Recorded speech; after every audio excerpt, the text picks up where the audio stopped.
जीवन हमें एक मौका देता है, इसलिए जब भी सही कॉलेज चुनने का समय आए तो सिर्फ मंगलायतन यूनिवर्सिटी आपके बेहतरीन भविष्य और सर्वांगीण विकास के लिए। 48 घंटे अगर हमारी बात नहीं मानी तो मौत का ऐसा तांडव होगा कि पूरा पाकिस्तान याद रखेगा।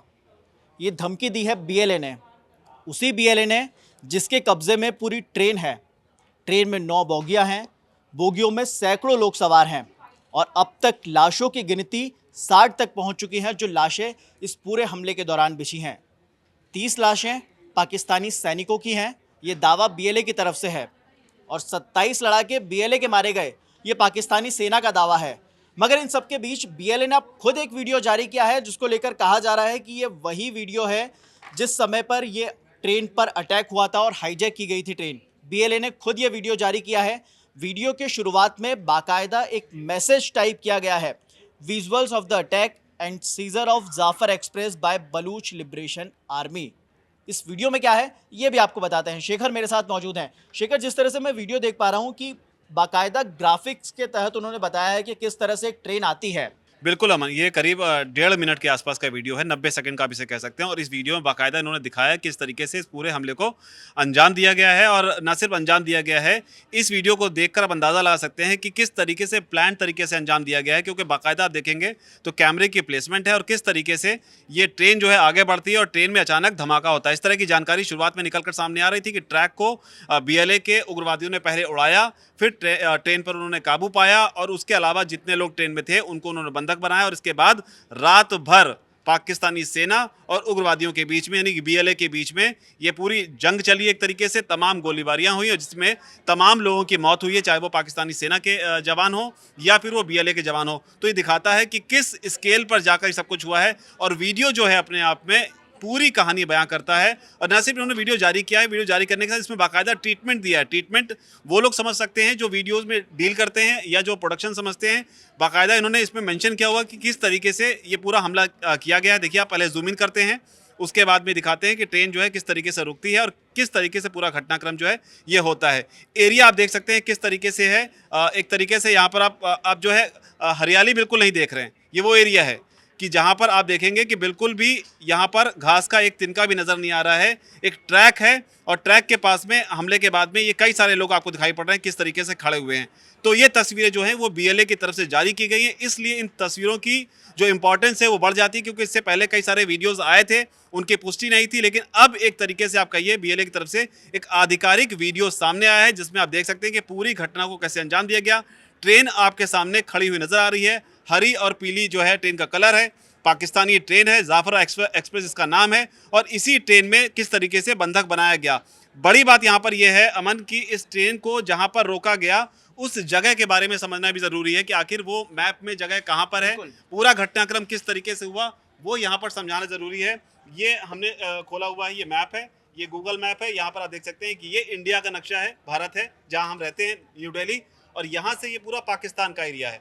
पाकिस्तान में बताया जा रहा है कि ये ट्रेन जो है क्वेटा से ये जा रही थी पेशावर की तरफ। पेशावर यहाँ पर है, यहाँ से ये ट्रेन यहाँ के लिए जा रही थी और यहीं पर क्वेटा पर ही यहाँ पर जाफर एक्सप्रेस पर हमला हुआ, जिसका वीडियो हमने आपको भी दिखाया किस तरीके से हमला किया गया। और हमला करने के बाद यहीं पर उन्होंने ट्रेन पर काबू पाया। बिल्कुल शेखर, जिस तरह से आपको मैप में भी नज़र आ रहा होगा कि पूरा ये वीरान इलाका नज़र आ रहा है। जिस तरह से आप भारत की तरफ देखेंगे तो एक तरफ हरियाली नज़र आएगी, सिर्फ राजस्थान और उसके आसपास का जो एरिया है, जैसलमेर है, और उस तरफ के इलाके में जिस तरह से आपको सिर्फ पठार वाला इलाका नज़र आएगा, उसी तरह से वो इलाका भी है। ये वही बलूचिस्तान का इलाका है जिसको लेकर लंबे समय से मांग चली आ रही थी और अंदाज़ा अब तक ये लगाया जा रहा था कि इसी बलूचिस्तान को लेकर बलूच लिबरेशन आर्मी ने ये अटैक किया है, क्योंकि अब तक का सबसे बड़ा अटैक इसे बताया जा रहा है। जिस तरह से एक पूरी ट्रेन हाईजैक कर ली जाती है। मगर अब पहली मांग जो 48 घंटे का अल्टीमेटम है, उसके साथ पहली मांग भी बताई उन्होंने। हाँ, इससे पहले बात ये कही जा रही थी कि बलूच जो है वो ये चाहते हैं कि जिस तरीके से उनके एरिया में पाकिस्तान जो है एट्रोसिटीज़ करता रहता है, उस पर लगाम लगाई जाए। जिस तरीके से पाकिस्तानी सेना जो हेलीकॉप्टर से हमले करती रहती है, उन पर भी लगाम लगाई जाए। लेकिन अब जानकारी जो निकल कर सामने आई उसमें ये कहा गया है कि जो लोग उनके पाकिस्तानी जेलों में बंद हैं उन्हें रिहा किया जाए। तो ये एक बड़ी मांग निकल कर सामने आई। लेकिन यहाँ पर एक सबसे ज़रूरी चीज़ है, क्योंकि आप ये कहेंगे कि हम हिंदुस्तान में बैठे हुए हैं, पाकिस्तान की खबर में इतनी दिलचस्पी क्यों है, तो इसमें इंडिया का एंगल भी सामने आ चुका है। दरअसल पाकिस्तान ने अब इस पूरे हमले का आरोप भारत पर मढ़ दिया है। आप जानकर आपको लगेगा कि ये कैसे हो सकता है। पाकिस्तान के प्रधानमंत्री शहबाज शरीफ हैं, उन्हीं के सलाहकार हैं राणा सनाउल्लाह, उन्होंने ये आरोप भारत पर लगाया है और ना सिर्फ आरोप लगाया है, बाकायदा इसके पीछे लॉजिक देने की भी कोशिश की। एक टीवी चैनल पर वो आए हुए थे इंटरव्यू देने के लिए, वहीं पर उन्होंने इसमें बता दिया कि ये जो हमला है ये भारत ने कराया है और लॉजिक इसके पीछे उन्होंने ये दिया है कि दरअसल भारत ने जो तालिबानी जो आतंकवादी हैं उनका इस्तेमाल कर और बलूच का इस्तेमाल कर इन दोनों का इस्तेमाल करते हुए इस पूरे अटैक को, पूरे कोऑर्डिनेशन में इस अटैक को अंजाम दिया है। तो ये आरोप इन्होंने अब भारत के ऊपर लगा दिया है। पाकिस्तान तो जाना भी चाहता है बेबुनियाद आरोप लगाने के लिए, जिस तरह से हमने पहले भी देखा जब 2010 के आसपास का वक्त हुआ करता था, तब लगातार पाकिस्तान की तरफ से आरोप लगते थे कि बलूच लिबरेशन आर्मी को इंडिया से फंडिंग मिलती है। हालांकि भारत लगातार उन आरोपों को खारिज करता रहा। उसके बाद पाकिस्तान का मन नहीं भरा तो पाकिस्तान ने आरोप लगा दिया कि ईरान फंडिंग करता है। ईरान ने भी इसे पूरी तरह से गलत बताया कि कोई फंडिंग नहीं दी जाती, बलूच लिबरेशन आर्मी ये एक अलग संगठन है। और अब नया आरोप, इसमें एक और चीज़ है, जब ये आरोप वो लगा रहे हैं तो यहाँ पर मैप में एक चीज़ और समझने की हो जाती है कि ये एरिया को समझना होगा कि जिस जगह पे हम बात कर रहे हैं कि ये हमला हुआ है, क्वेटा का ये एरिया है। यहाँ पर देखेंगे ग्वादर पोर्ट है ना, यहाँ पर चाहवार पोर्ट है। चाहवार पोर्ट का जो एरिया, ग्वादर पोर्ट का जो एरिया है वो पाकिस्तान में आता है।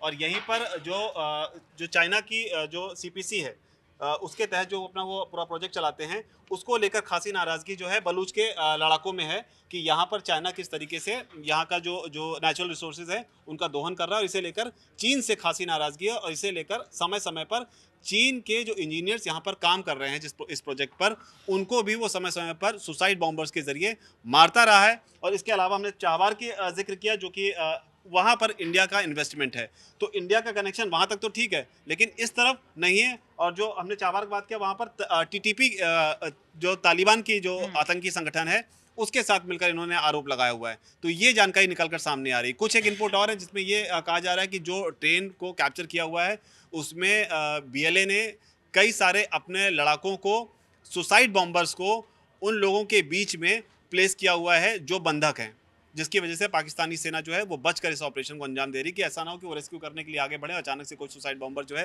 वो ब्लास्ट हो जाए और उसमें पाकिस्तानी सेना के जवान जो हैं वो मारे जाएं। तो ये भी जानकारी इसमें समय समय में निकल कर आ रही है। मन हालांकि शिखर, इन सबके बीच समझने वाली चीज़ तो ये होगी कि 48 घंटे का समय अब पूरा होने को है। जिस तरह से बलूच लिबरेशन आर्मी की तरफ से दावा किया गया कि 48 घंटे का अल्टीमेटम है, ऐसे में अगला कदम पाकिस्तान सरकार की तरफ से क्या होगा ये बड़ा दिलचस्प होगा देखने के लिए, क्योंकि जिस तरह से मांगे हैं उनकी कि उनके जो बंदी हैं वहाँ पर पाकिस्तान के जिलों में उनके साथी जो बंद हैं उन्हें रिहा किया जाए, क्या पाकिस्तान सेना अब एक्शन लेगी या फिर उन्हें रिहा करके ये मामले को देखिए, इस ऑपरेशन में किसी भी ऑपरेशन की कामयाबी इस चीज़ पे होती है कि कैजुअलिटीज कितनी कम से कम हो। अगर आप किसी ऑपरेशन को अंजाम दे रहे हैं तो उसमें कितने कम से कम लोगों की जाने जाती हैं, तभी उस ऑपरेशन को सक्सेसफुल माना जाता है। अगर बंधक उन्होंने बना लिया और समय समय पर लोगों को मार रहे हैं, लोग मर रहे हैं, लाशें बिछ रही हैं, तो फिर ऑपरेशन को आप सक्सेसफुल नहीं कह सकते हैं। अब पाकिस्तानी सेना इसके आगे क्या ही रिएक्ट करेगी, क्योंकि आप देखेंगे तो रात भर इसमें जो है दोनों तरफ से ऑपरेशन हुआ है। तो अब वो देखना होगा कि इस पे पाकिस्तानी कैसे रिएक्ट करेंगे। हालांकि उनकी नाराजगी जो है दो उन्होंने मांगे हमने जैसे कि बताई, सीपैक को लेकर है जिसपे चाइना काम कर रहा है, उसके अलावा जो है उनके जो बंदे बंद हैं उनको किस तरीके से रिहा करना। अब देखना होगा पाकिस्तान क्या करता है, या फिर वो भारत पर आरोप लगाकर चुपचाप, क्योंकि मुंह आपका है, जुबान आपकी, आप जो चाहे वो बोल दीजिए। अब वो उस तरीके से बोल के आगे निकल जाते हैं। अब ये देखना होगा, लेकिन फिलहाल पल पल की अपडेट जागरण दे रहा है।